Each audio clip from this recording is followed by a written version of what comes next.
भारत मूल निवासियों बौद्धों का देश है। महान सम्राट अशोक ने पूरे भारतवर्ष में राज किया और बुद्ध की शिक्षाओं को भारत समेत कई देशों तक पहुंचाया। इसके प्रमाण मौजूद हैं, इसलिए यहाँ जो भी परंपरा है वो बुद्धिस्ट है।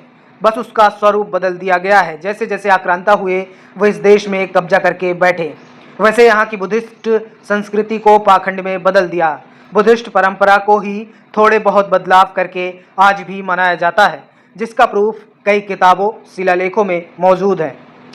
तो आइए जानते हैं रथ यात्रा का प्राचीन इतिहास।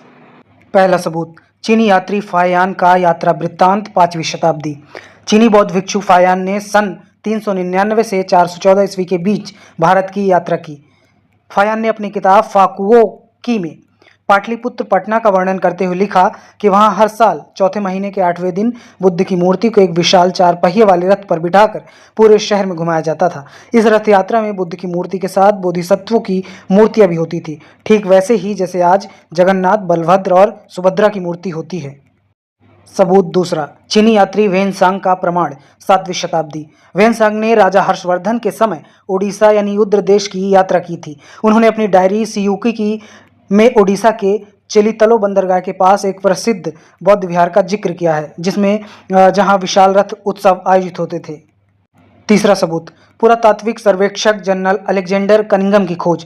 भारतीय पुरातत्व सर्वेक्षण ASI के संस्थापक अलेक्जेंडर कनिंघम ने सांची स्तूप और भरहुत स्तूप की नक्काशी का अध्ययन किया। कनिंघम ने अपनी किताब द भिलसा टॉप्स में साबित किया कि जगन्नाथ, बलभद्र और सुभद्रा की अधूरी आकृतियों असल में बौद्ध धर्म के त्रिरत्न बुद्ध धम्म संघ का प्रतीक चिन्ह है। कालांतर में इन प्रतीकों को मानवीय रूप दे दिया गया। चौथा सबूत, दांत धातु यानी टूथ रेलिक्स और ब्रह्म पदार्थ की समानता। बौद्ध धर्म में भगवान बुद्ध के महापरिनिर्वाण के बाद उनके अवशेषों दांत अस्थियों के मंजूसा में रखकर पूजने की परंपरा है। प्रमाण है, जगन्नाथपुरी में हर 12 या 19 साल बाद नव कलेवर उत्सव होता है, जिसमें पुरानी मूर्तियों को बदलकर नई मूर्तियां बनती हैं। इस दौरान पुरानी मूर्ति के अंदर से एक गुप्त ब्रह्म पदार्थ निकालकर नई मूर्ति में डाला जाता है। इतिहासकार जैसे डॉक्टर हरिकृष्ण महताब के अनुसार यह ब्रह्म पदार्थ प्राचीन काल में कलिंग लाए गए बुद्ध के दांत का ही प्रतीक है। सबूत 5, इंडीज और ओडिया साहित्य के प्रमाण।